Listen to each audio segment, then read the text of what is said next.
video I'm going to teach you how to play a very cinematic way of playing the piano to play away your stress.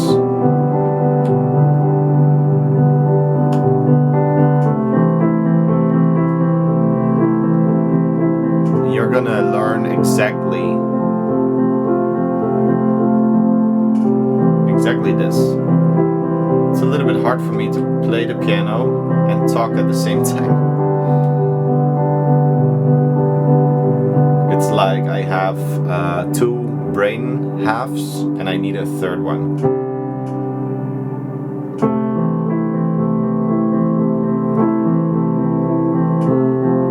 So anyway, we're going to talk about piano inversions, and that's what we're doing essentially. So in my left hand I'm playing the first inversion, and in my right hand I'm playing the root.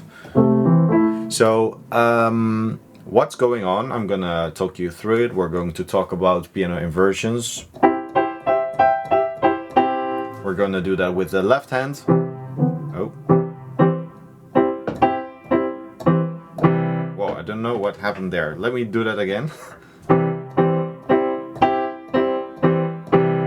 So, the steps towards what we played in the beginning is to play them individually.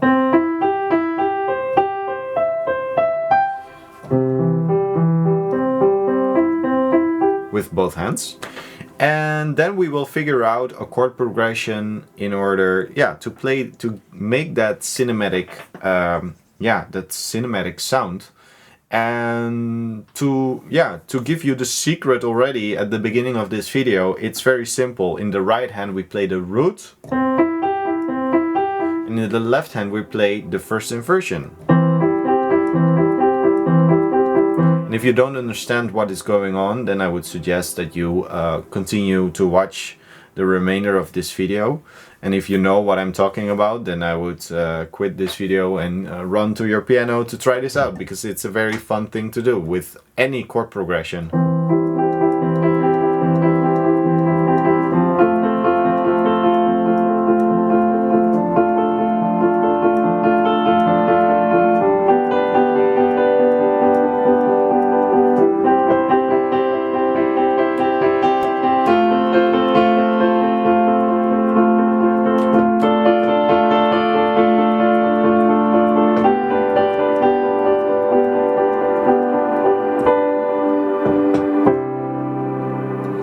Okay, piano inversions.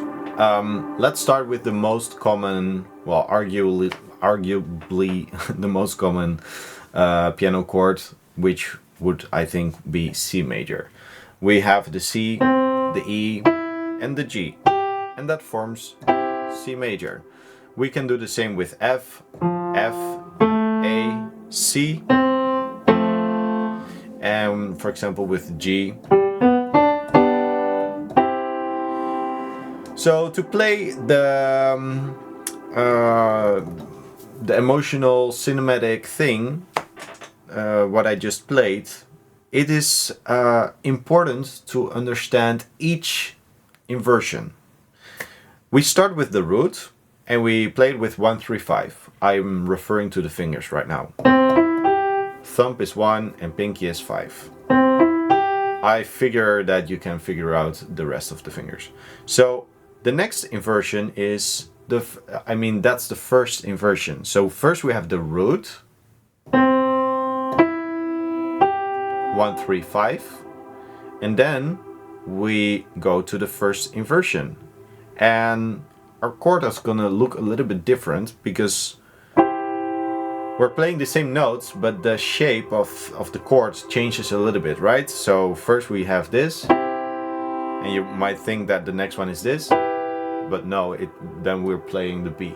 Anyway, so what we do, it's way simpler than I explain right now. C, E, G, and we simply move the C, the lowest one in this, we move it 1 octave up. And then we move the lowest up 1 octave, and then we have the second inversion. We play it with 1, 3, 5. And then we have the root. Again, root. We play it 1, 3, 5. First inversion. We play it 1, 2, 5. Second inversion, we play it 1, 3, 5. Root. We play it 1, 3, 5. Okay, so let's try that together. Root, first inversion, second inversion, and the root 1 octave higher is gonna sound like this.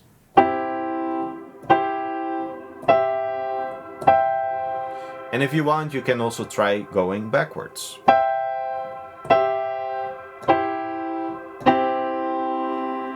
Let's try to do the same thing with our left hand.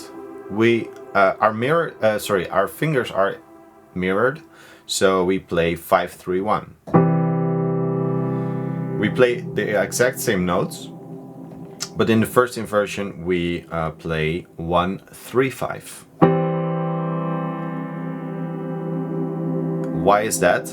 Because we keep our hands in the most natural shape, and it's exactly mirrored with the right hand. So if I start here and I play the first inversion in my left hand and the second inversion in my right hand,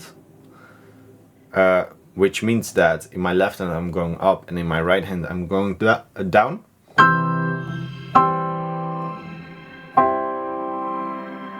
I am playing 1, 2, 5 in both. So that is mirrored. I hope that makes sense. It's not...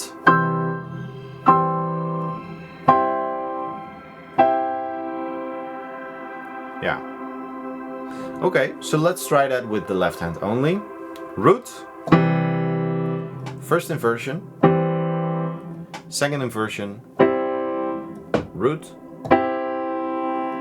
And backwards. Second inversion. First inversion. And the root.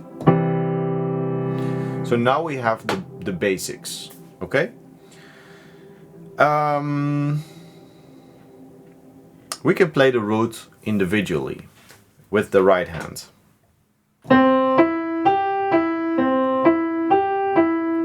So the root is, like we played before, is 1, 3, 5. Sorry. That's it. And then to play them individually, you can make a little arpeggio, which would play 1, 3, 5, 3, 1, 3, 5, 3. I'm not counting, these are the finger positions. We can do the same with the left hand. 5, 3, 1, 3, 5, 3, 1, 3.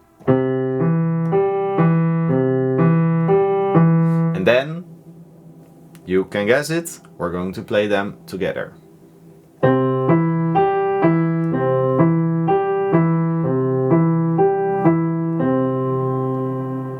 So before moving to the next step, I would like to explain a little bit more about the left hand, because the next step would be to play the first inversion in the left hand,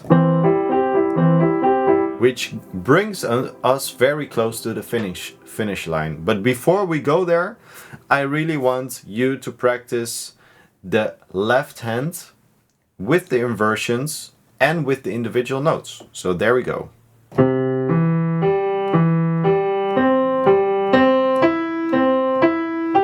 And backwards.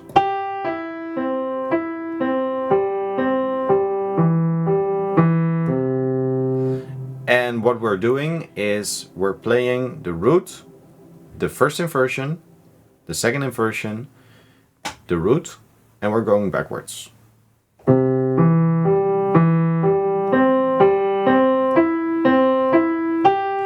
If that's a little bit too difficult right now, then I would strongly advise to add in a little gap, just like this.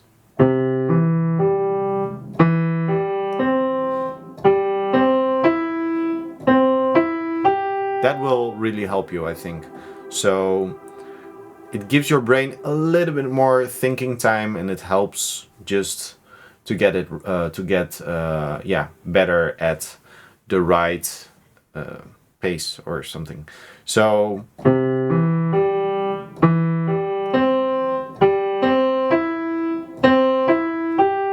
When that is difficult, I would say do it a little bit slower. That's totally fine. You can then play it like this.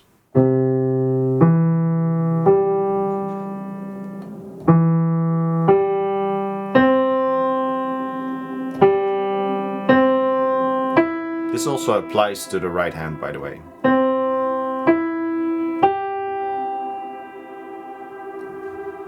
One more time.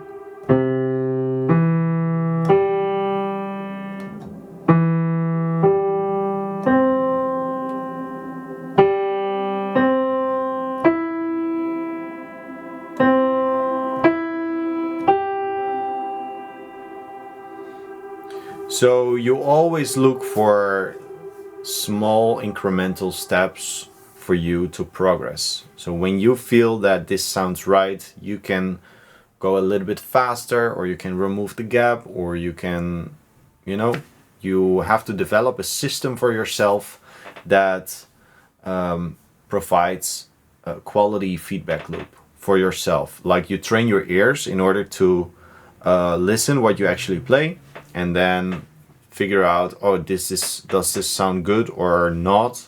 If it doesn't, then slow down. Slow down is always the answer to quality training.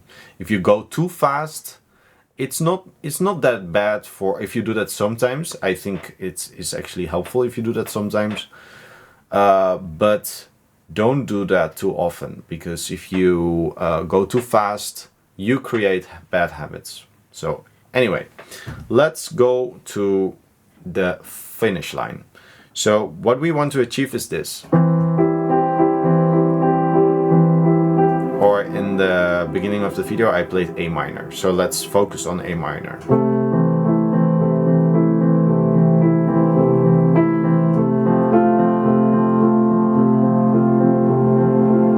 So what we do is we play the root in the right hand.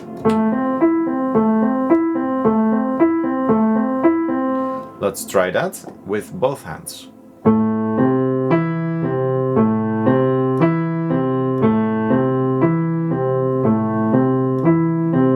Let's now try to play the left hand with the first inversion instead of the root. So we play the first inversion. That means that our thumb is going to play the same A. That doesn't matter. They can be there.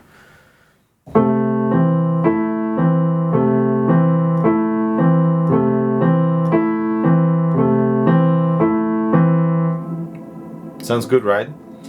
Let's go to the next chord. We're going to move from A minor to F.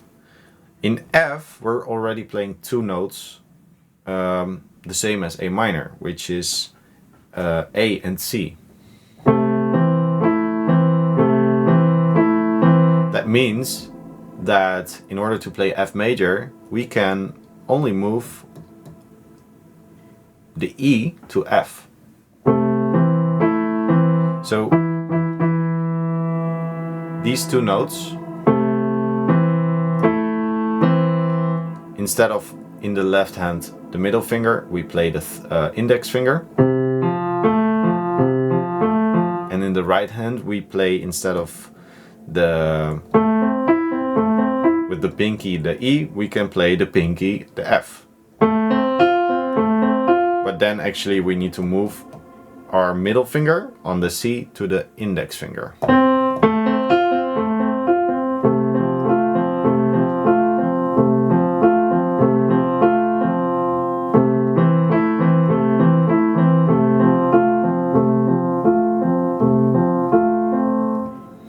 And then for every chord you're gonna change to, you always look for the same notes. But to make sense for this video, I think it's most importantly to just play in the left hand the index, in the left hand the first inversion, and in the right hand the root. In another video we will talk about how to change the chords with the right inversions, and if we just focus on the right hand the root and the left hand the first inversion, we can play like this.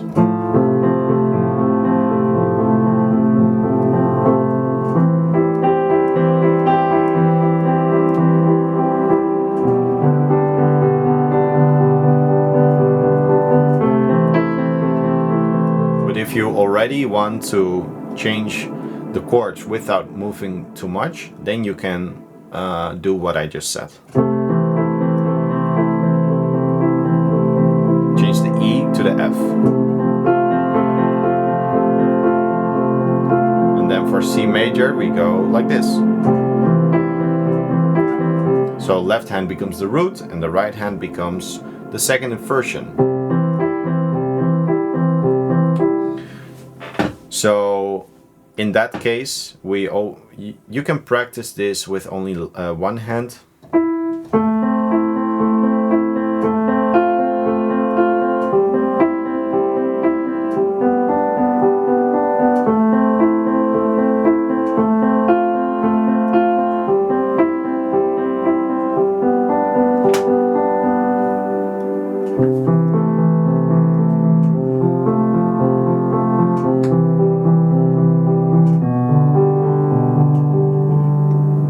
I hope that's helpful, and I hope to see you in the next one. Thanks for watching.